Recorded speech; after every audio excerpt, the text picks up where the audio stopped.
On today's show, the Cleveland Cavaliers beat the Milwaukee Bucks, and now we're within one game of the NBA's best record. That's despite Giannis scoring 45 for the Bucks. We'll talk all about this big Cavs win on today's episode. You are Locked On Cavs, your daily Cleveland Cavaliers podcast.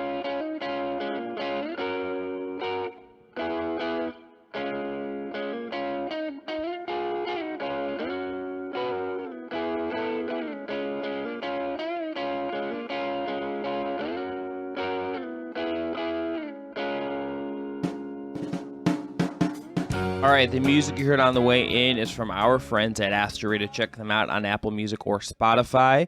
I'm Chris Manning, covering the Cavs and NBA large for places like Fear the Sword and Diamond. UPROXX, that man over there is Evan Dammarell. He is the proprietor primarily of One Right Down Euclid. Today's show is all about Cavs Bucks. The Cavs win this game 114-106. Beat the Bucks on their third attempt this season. A really, really fun game, a very fun atmosphere in Cleveland. Run through the box score. Donovan Mitchell leads Cleveland with 36 points, 9 of 21 shooting, 15 of 16 from the line. Darius Garland had 23 and 2 assists. Jared Allen had 19 and 8 in this game. Evan Mobley plagued a little bit by foul trouble. Kevin Love with 9 points off the bench. Giannis Antetokounmpo led all scorers with 45 points and 17 to 27 shooting. Had 14 rebounds as well for Milwaukee. Evan, here's the big takeaway for me from this game. The Cavs came out really hot. They held up as well as you possibly could ask them to against a really big Milwaukee second half push. I think considering the atmosphere, considering how good Giannis is, considering how well Giannis played in this game just in a singular fashion, I think this is one of the best wins of the season.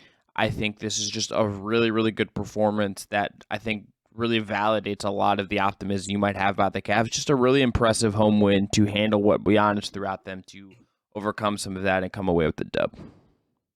Yeah, I agree. I think it's a bit of a statement win for Cleveland. I think you can put a feather in their cap for the 2 wins over Boston, both in Boston and then in Cleveland. But this is a big game for them. Like, there was a lot of outside noise, obviously, early in the week at the Utah Jazz on Monday, but the Cavs kind of took care of business on this one. You saw them continue to play at that second level and carry a lot of momentum from that Jazz game into this one. And at least early into the game, like, the Cavs were emphatically leading, like, at least heading into halftime. And then Milwaukee kind of kept it close. Giannis was just a force of nature throughout this game, and Cleveland kind of took it all in stride, maintained their composure, and didn't look like they were really rattled by some of the stuff happening to them. And I think it's a little bit of a difference just compared to last season, at least, where, like, the Cavs, when they would kind of get sucker punched like this, when sometimes didn't know how to respond, they know now how to counter punch. I think a lot of it is Donovan Mitchell at the end of the day, but it's also just Mitchell is going to carry this team as far as they can take them, but Mitchell's also going to help this team grow up too, so that it's not just him putting the team on his back every single night.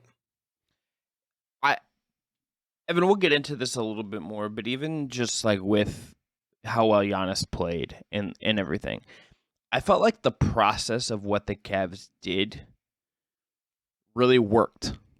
Like, a lot of what they did, even if Giannis goes off, like, defensively, they were putting 2 on the ball, they were tagging the roller, which, if you don't know what that means, it basically means, like, when Giannis is rolling, the closest player that's near him in the lane is going to give him a little bump to kind of slow him down, give him a little physical presence.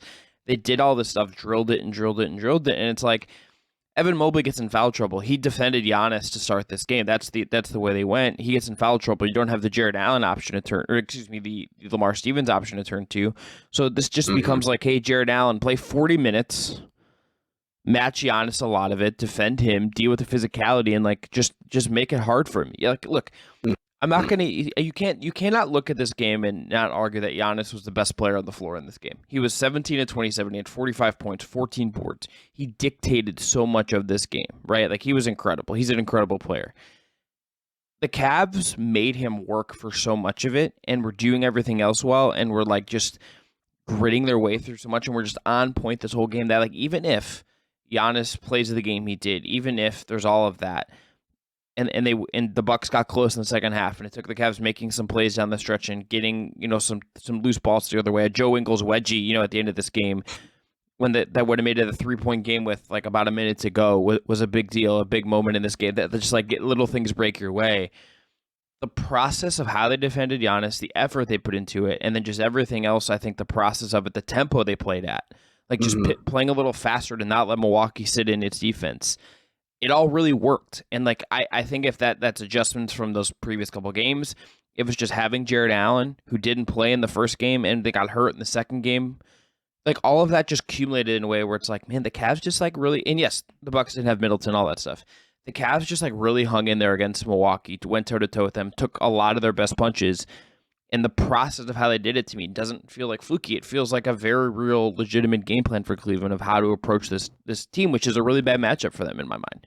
So yeah, I agree. Stylistically, the Bucks are just a tough matchup for Cleveland, especially for Evan Mobley. I think just Mobley having the lack of size and weight to kind of handle a player of Giannis or even Brook Lopez's caliber is pretty tough at the end of the day. But it is interesting and worth noting that ever since Jared Allen has come back from that hard fall he took actually against the Bucks, the Cavs lead the league in defensive rating again, and they're allowing about 106.8 points per game, and that lines up almost perfectly with Cleveland tonight, or at least with Milwaukee tonight, because they gave up 106 points to the Bucks. The Cavs did. So yeah, Jared Allen defended, to be honest, really well. I think it's more so the Cavs kind of had a strategy of like, maybe we'll let Giannis get his, but mitigate the impact of Drew Holiday, of Brook Lopez. Like you said, there's no Chris Middleton in this one, but Chris Middleton's been dealing with a lot of injuries, and it's been kind of iffy this season. But like the Cavs did a really good job stymieing the rest of the role players from Milwaukee at the end of the day, and that was really beneficial, and this one, a huge difference maker. Did you feel at any point in this game, Evan, that the Cavs were going to be like out of control, that they were going to like maybe like lose this? Because I felt like it was getting close, and you were like, okay, like Milwaukee never felt out of it.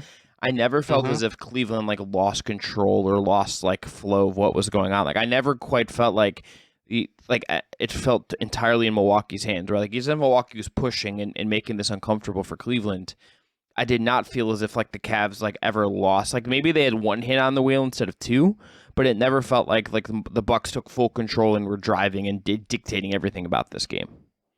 I think I kind of thought so when Darius Garland looked like he was pressing a little bit at times. He had a couple careless turnovers that the Bucks capitalized on and got some easy points in the paint off of. And I think you noticed a little bit of it, like, a little bit of the youth and inexperience, and just Milwaukee being a very, very, very good defensive team, and also a team with a lot of championship chops as well, just kind of taking advantage of some of this inexperience, maybe Garland being a little bit too aggressive and sometimes a little too careless with the ball in his hands. But along came Donovan Mitchell kind of just to reassure a lot of those just fears and doubts you might have had in the back of your mind, and just the fact that Mitchell, again, like, put the team on his back for the better part of this game and willed the Cavs to victory through this game. And I think he's going to kind of be the balm a little bit when the Cavs kind of burn themselves just because they fly a little too close to the sun, or maybe they get a little too cute, because the Cavs came out hot. Like, they outscored Milwaukee 35-20 in the first, then 25-22 in the second, like had a pretty big lead at halftime, then lost the third quarter 35-33, and then lost the fourth quarter 29-21. Like,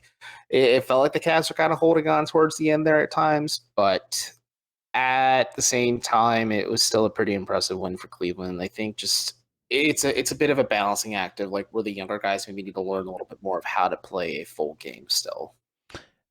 The last thing we'll hit, I think, big picture in this game is just that the Cavs are now one game within the best record in the NBA, and by virtue of what the East is looking like, they're within one game of the best record in the Eastern Conference. So right now, coming out of this game, the Bucks are 22-9. They are a full game up on the Cavs. The Celtics are second at 22-10. They are a half game behind Milwaukee.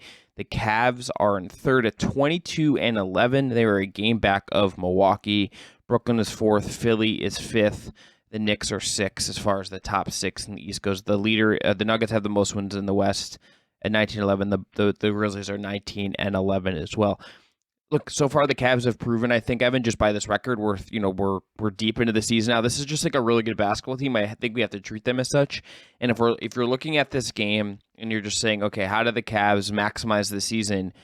Keep an eye on how much they can keep pace with Milwaukee and Boston. Can they stay in that top three and make a push at some point for that top two?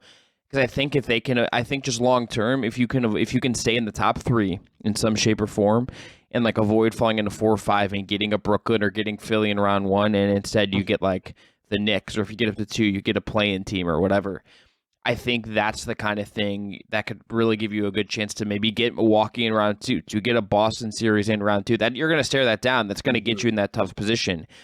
But I do think that like if you're the Cavs keeping this pace up, keeping this win pace up if they can, is something to watch. And winning games like this, and just as much as winning games like against Dallas that you didn't play well and that you just kind of eked out a win, that's going to matter in the long run if you're going to kind of maximize what this season is going to be. Yeah, I absolutely agree. And before we head to break and we give quick word from our sponsor, shouts to Giannis Antetokounmpo for chatting with a friend of the program, Marissa McNeese, in their native tongue of Greek. That's pretty cool to see. Yes. All right. After the break, we're going to come back. Game awards. But first, we have an ad read, Evan. Yeah, today's episode of Locked On Cavs is brought to you by the NHTSA. Did you know that driving high is considered driving under the influence? That's right. Driving under the influence of marijuana is against the law in every state, even in states where marijuana is legal. That means driving high can get you a DUI. And if you think law enforcement officers can't tell when you're driving high, you're dead wrong. Your friends can tell, your coworkers can tell, your dog can tell, even your parents can tell. Everyone can tell. So it makes you think that the law enforcement officers don't know that you're driving high. Driving under the influence of marijuana can slow your response time and change how you perceive time and speed. So even if you think you're fine to drive when you're high, you're not. Because the bottom line is, if you feel different, you drive different. And driving high is driving under the influence. So remember, drive high, get a DUI. Paid for by the NHTSA. All right, back here on the Locked On Cavs podcast. Chris Manning, Evan Dammarell here. Evan, let's go to MVP. I'm going to give co-MVPs, which is sort of cheating.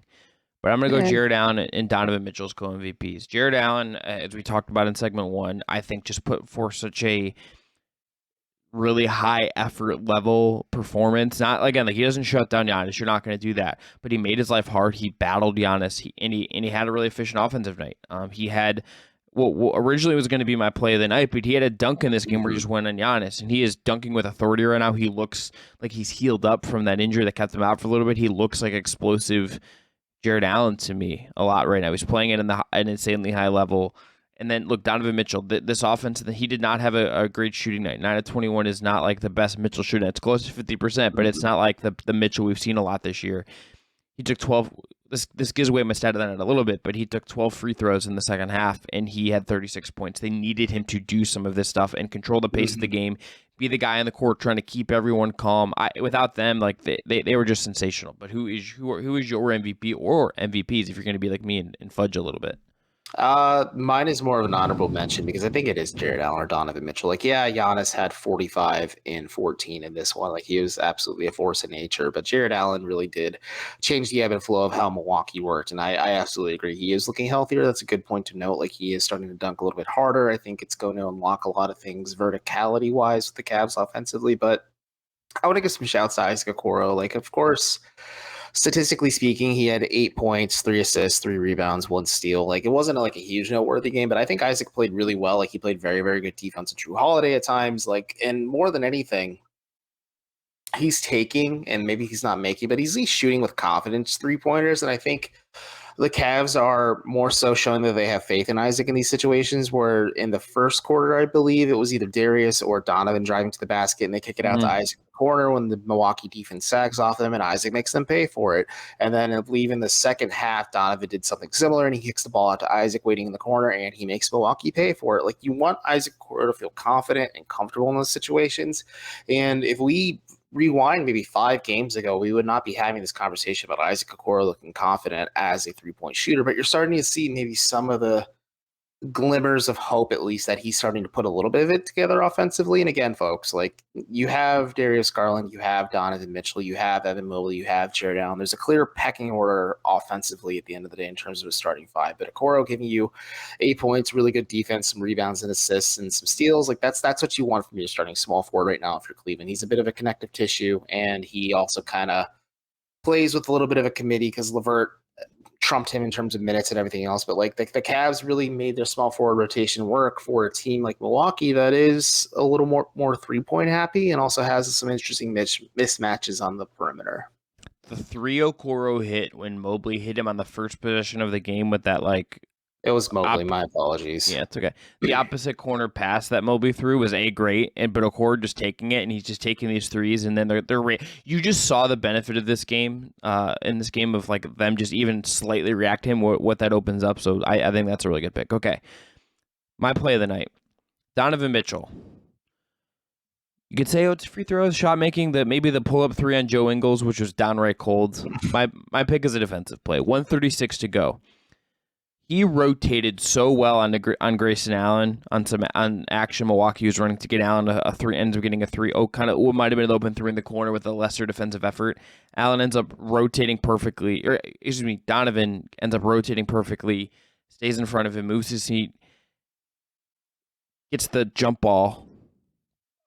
Just the motor for Mitchell to do that in that moment was huge. Just a really key play that, look, that's one of those plays. If Mitchell doesn't do that, and Garland hit on this in his post-game media comments, I thought, well, if he doesn't put in the motor there, put in the effort there, and Allen gets a wide open corner three, this makes this game tighter. This makes it a less winnable game. That's just a winning basketball play from Donovan Mitchell on the side of the ball that was part of his flame out in Utah. It just was. It's part of his story is that he was horrendous on defense at the end of his time in Utah. He has been, with plays like this, just a much more impactful defensive player. Evan, your play is what? Oh no, that I absolutely agree. Donovan Mitchell has been really good on defense all season, but the fact that he was able to take the challenge of two guys and force a jump ball like that, it was key, and it also played a factor maybe with the wedgie as well for the Cavs. He was huge for the Cavs down the stretch. But my play of the night was in the second quarter. You're seeing more of the Cavs playing with a little bit of pace and kind of relying on some of the young legs they have. Jetty Osman streaked down the court, and they kind of cherry picked the Bucks a little bit. But Kevin Love connected with him on a full court pass, and Osman got an easy layup. And this was a really good game for Jetty Osman. I mean, he again, not it was noteworthy at the end of the day, but he played with a lot of energy and had some impact in the 17-ish minutes he played. But that was one of those moments where you're just oh, okay, the Cavs really did come to play, and they're carrying a lot of that momentum with them from the Utah game. And it was in those moments they are learning and evolving in real time, and it's kind of refreshing to see some of these interesting little wrinkles start to develop, even though we're 30 plus games into the season now. Yes. Okay. Let's go to stat of the night. Evan, what's your stat? My statistic of the night is the fact that Cleveland forced 19 Milwaukee turnovers, and the Cavs only had 10. That's certainly noteworthy in of itself. But the Cavs also got 22 points after turnovers, and I think that played a huge part in them kind of setting the tone early. You certainly saw it in the first quarter for sure, where Milwaukee didn't even have a single assist. In the first quarter alone, Milwaukee had 0 assists and 6 turnovers, which is pretty crazy just because the Bucks are so careful and meticulous in their offense at times that the Cavs were just very aggressive on defense to the right, where they're able to press the right buttons and make the Bucks uncomfortable. So simple stat, but the Cavs, taking care of the rock and then also just forcing turnovers and scoring off of it is just encouraging to see. I think that's a really good call. I mean, the Cavs, I thought, were very active in this game in a lot of ways. I think they were really, off of steals, they were like as well as you possibly could have turning that stuff in. Cleaning the glass had them in this game at points, a 131.7 points per play off of steals. So per 100 transition plays, they're scoring 1.5 times. That's really, really, really good. And they were just maximizing these opportunities, and they have to that was a way they turned up that pace gear. And you saw them even not as much. It didn't work as well off of live rebounds, but off of steals, they were just great at pushing, and it's all because of the turnovers. My stat is Donovan Mitchell related as well, though. He had 16 free throws in this game. It's a new season high. He made 15 of them, also season high, obviously. 12 of those came in the second half. The Cavs' offense in the second half just wasn't quite as good. They have the 35-point first quarter. They have the 25-point second quarter. They do score 33 in the third. And then, we're outscored 29-21 in the fourth, and the Bucks were really, really good and really kind of stuck it to them. Mitchell in the second half takes 12 of his free throws. In the fourth quarter, he took 9 of them. If he takes 9 free throws in the fourth quarter, that is nearly half of the Cavs' points in that quarter.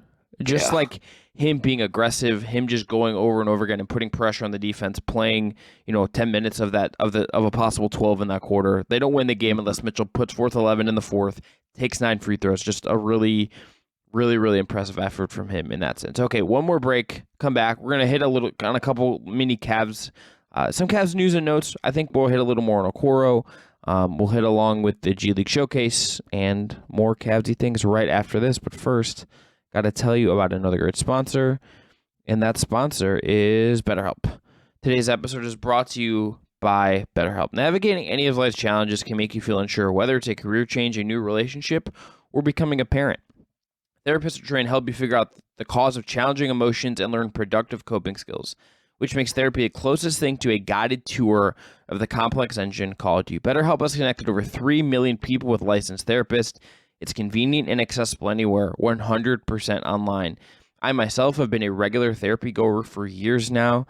It's made me a better person, made me a better partner. It's made me more attuned with what's going on around me and what gets thrown my way on a day-to-day basis. I cannot imagine myself without it. As the world's largest therapy service, BetterHelp has matched 3 million people with professionally licensed and vetted therapists available 100% online. Plus, it's affordable. Just fill out a brief questionnaire to match with a therapist. If things aren't clicking, you can easily switch to a new therapist anytime. It couldn't be simpler. No waiting rooms, no traffic, no endless searching for the right therapist. Learn more and save 10% off your first month at betterhelp.com/LockedOnNBA. That's BetterHelp, HELP.com/LockedOnNBA. All right, last segment here in the Locked On Cast podcast, Chris Manning, Evan Dammarell. Okay, so Evan, let's hit on a couple of final things from this Cavs game. I thought it was impressive that they just kind of, Evan Mobley was really kind of a non-factor in this game because of the foul trouble. 23 minutes for him was notable, and he just kind of was blah. And I thought, to his credit, Kevin Love steps up, plays 30 minutes, 3-6 from 3, 9 rebounds, took a charge, was throwing his body on the line. I have a question I would like to ask him of, like, does it just like hurt trying to put your body in line, taking all these charges, particularly when Giannis is just like whacking you? But like he really stepped up, and they needed him to do so in this game. Yeah, they really did. And Kevin Love kind of provided the spark. I was hoping to ask Darius Garland about this post game, but they were pressed for time towards the end of media availability. But it is impressive to see like Kevin Love like continuously like keep taking shots from Giannis Antetokounmpo. He again leads the league in charges drawn. It's a weird statistic to track, and I think it's just unique the fact that Kevin Love is just a very old vet who does have some fragile bones at the end of the day, just, considering his oft injured history. But like the fact that he's willing just to kind of take those hits night in and night out and kind of be that defensive spark for the Cavs, where he's just like, listen, I'm going to put my body on the line, and so you guys better go to war with me kind of situation. That's where it kind of like comes from me. At least it could like resonate to me in my eyes when I watch it. But like, yeah, again, like Giannis is just a specimen of a human being, and it has to hurt so incredibly bad to continually just get hit, like mostly in the chest too. Like, how do you not get the wind knocked out of you and you just get back up and keep playing, or just like get up and laugh about it? But also, credit where credit's due to JB Bickerstaff for listening to Love. When Love kind of implored Bickerstaff to challenge the call, which was originally a blocking call against, I believe, Love, and it was like a Giannis charge, and they got it turned over into an offensive foul, which kind of played a factor in keeping Giannis at bay at times, just keeping Giannis in foul trouble too. But this was a good game for Kevin Love too, especially because he's been in a bit of a shooting slump, and he gave the Cavs some pretty impactful 9 minutes, like in the first quarter, when Evan Mobley just wasn't having it at first, just because he was getting into foul trouble so quickly. And Love just kind of helped to build a lot of momentum for the Cavs in the first half and help them keep rolling. Evan, just let's hit on this as well. Here's the very tight rotation Cleveland goes from this game. Obviously, Dean Wade's out. Ricky Rubio, who is again going through these like long pregame workouts, indicating he's probably getting closer to a return. And according to Brian Windhorst, that's January 1st, so 10 days. Well, no, 9 days when this episode drops. They play the 5 starters. Osman plays 16 minutes.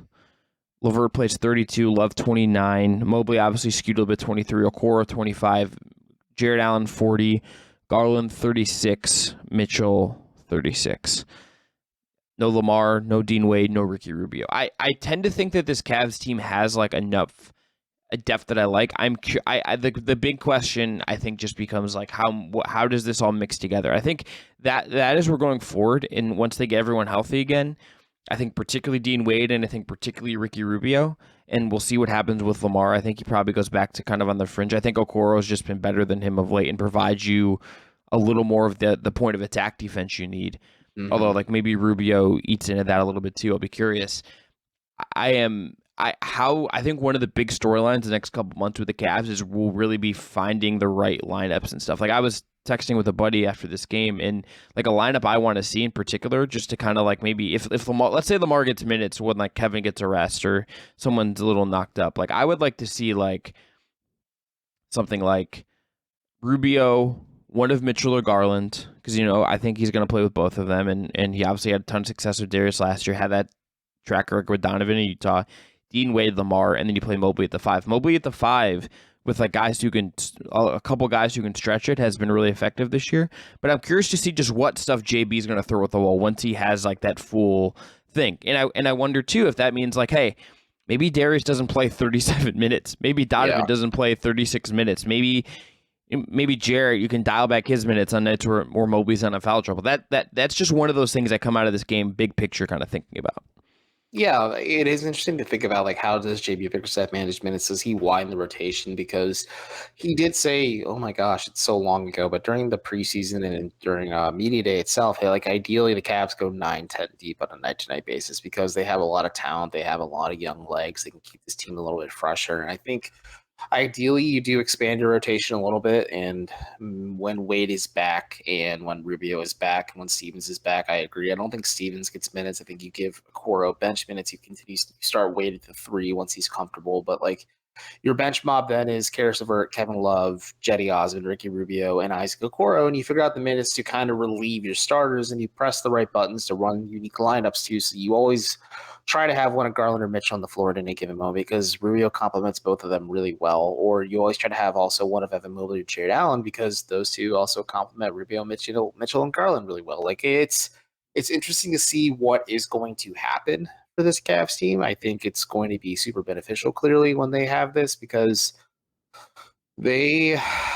like JB Bickerstaff was asked about it, I believe, Monday after the Jazz game. Like, hey, Donovan's been playing a lot of heavy minutes. He was able to play 23 minutes tonight. Like, are you happy able to get these small victories where you can rest your key guys down the stretch? Like, and Donovan Mitchell joked, like, I don't remember the last time I played 23 minutes in a game and just I was allowed to rest for the remainder of it. So we'll see what happens, but I think the Cavs need to be cognizant of that at least because they don't want to run their key guys into the ground when these games start to become tighter and when things start to matter come playoff time. Yeah, I think that's exactly right. I think like how they can manage some of that will be key to them just being as fresh as possible. And look, we'll see how much they maybe believe in their depth, and we'll see if trades and stuff will impact that as well. Last bit of news.